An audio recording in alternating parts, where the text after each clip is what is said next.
Gregório de Matos, o jesuíta Antônio Vieira e o poeta Gonçalves Dias foram alguns dos personagens históricos abordados por Ana Miranda em suas histórias ficcionais. Acompanhe agora. Para entender o livro da Ana, é importante a gente entender de bordado. Exatamente. Eu me preocupei em olhar a palavra bordado. Até descobri lá que bordado é uma palavra de origem germânica. Eu pensei que fosse latina, mas é germânica. E tem vários sentidos, né? Vários e vários, né? Tem até um sentido de você criar a arte, criar alguma coisa. Fala em borda, começar pelas bordas. Enfim, eu me preocupei com a questão do bordado. Aí vi que você também me disse aqui que vai para Morro Branco depois, etc. E essa região do Morro Branco é a região onde tem muita gente que faz renda e bordadeiras também. O que é que isso tem a ver com o livro?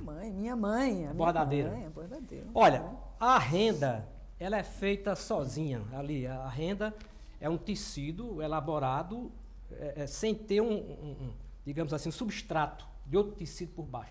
Mas o bordado, ele é feito em cima de um tecido pré-existente. Veja onde é que eu quero chegar. Já entendi. Olha, os 3 grandes livros seus, tanto o Boca do Inferno como A Última Quimera e esse, ele tem um tecido subterrâneo, um tecido por baixo, inferior, que é a história, que são as biografias desses 3 grandes escritores, no caso Gregório de Matos Guerra, o Augusto dos Anjos e o nosso Gonçalves Dias. Tem a história dele, a história de vida que nós conhecemos. Então, aquilo para mim é o tecido em cima do qual você vai bordar a sua história. E aí é que vem a arte da bordadeira. Ela começa, então, a costurar e a bordar uma história fictícia e nós, leitores, vimos o seguinte, que há momentos na entrecasca, eu chamei de entrecasca, no contato do bordado com o tecido inferior, que nem é a ficção, mas também nem é a realidade da história do autor, que é onde o leitor se instaura. Aí, de repente, eu digo, bom, aqui entre o real e o ficcional, onde é que está o limite? E a gente não encontra esse limite. Exatamente aí onde eu acho que está a literariedade, nem é na ficção, pura ficção, e nem é totalmente na história, mas exatamente o que eu chamaria regionalmente de uma entrecasca entre o bordado e o tecido inferior. Isso, como nós trabalhamos sempre rotulando as coisas, nós temos essa mania de rotular, dizer, não, isso aqui pertence a tal estilo, isso pertence a tal escola. Eu acho que o rótulo de chamar seu livro de pós-moderno, esses 3 livros, é um rótulo acertado. Ou seja, em cima de um estabelecido histórico, você criou a sua ficção. Ou seja, como Caraça, em cima de um Caraça, de um colégio antigo, lá de Minas Gerais, os arquitetos criaram uma estrutura muito moderna, preservando a história. Então, essa coisa de você criar uma estrutura moderna, ficcional, em cima de uma história que já existe, isso é uma atitude pós-moderna. Então, seus 3 livros trabalham com isso. Eles são bordados em cima de um tecido que já existe. É como o nosso Centro Dragão do Mar aqui, nós temos... Eles preservaram muita coisa da história, muitos prédios antigos, e fizeram uma estrutura moderna. Então, é uma construção pós-moderna. É como seu livro. Há uma pós-modernidade. Agora, há outras coisas que me chamaram a atenção, eu vou ser breve, são as 3 pessoas, né?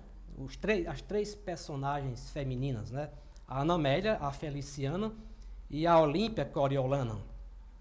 Há como que um vilão, uma vilã da história, que é a Olímpia, e que é real, a Olímpia é real, e a Olímpia Coriolano, o nome já é o nome de vilão, Olímpia Coriolano.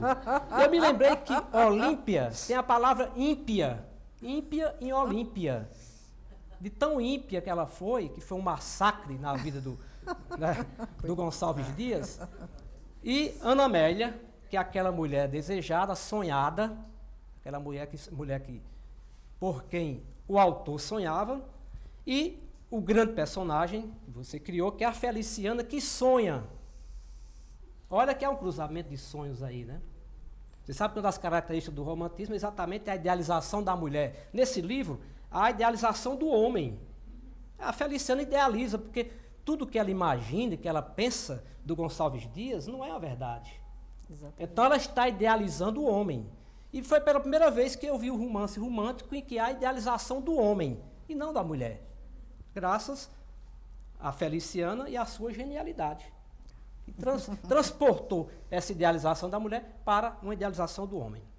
Eu queria dizer que a leitura, que o livro é um livro muito saboroso, esse aqui é o termo, ele tem um tempero, que eu acho que se fosse um escritor, um homem assim, um cara machão escrevendo a respeito de Feliciana e dessa relação em torno do Gonçalves Dias, não tinha entrado tão bem nesse universo feminino, porque o próprio Gonçalves Dias, ele tem também umas características femininas, pelo fato de ser um criador, de ser um poeta, de ser um homem noturno, como diz o Bachelard, ele também tem, e você tratou isso muito bem. Agora, chama a atenção também, eu queria terminar com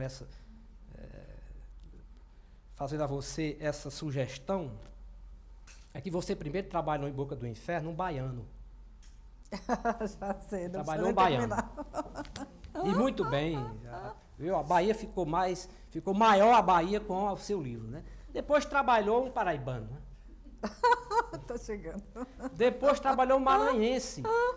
Cadê o Ceará, que é sua terra, não é? Eu queria dar sugestão para ela. Fica aqui a sugestão, não sei o que você vai dizer. Eu vou dar para você esse pano de fundo, né? Esse tecido, esse mandapulão, para você bordar em cima dele, tá certo? 2 personagens do Ceará.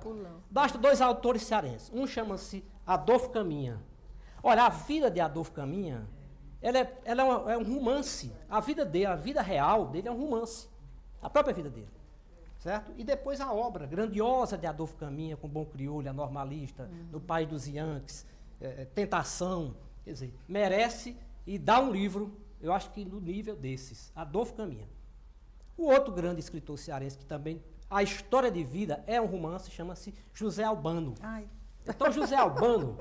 eu já tentei 1000 vezes. Pois pronto, José Albano é outro... eu tenho... José Albano tem uma história que é um romance. Né? Eu não vou falar aqui a respeito do livro mais, porque o que eu ia dizer, a Ângela já disse tudo. Ela já tirou, já esvaziou para mim o que eu tinha no meu repertório. Viu? Eu quero só deixar essa sugestão desses 2 autores, né? Desses 2 autores cearenses, e essa pergunta, por que você não se dedicou ainda às suas raízes, né? Onde você tem o seu cordão umbilical enterrado,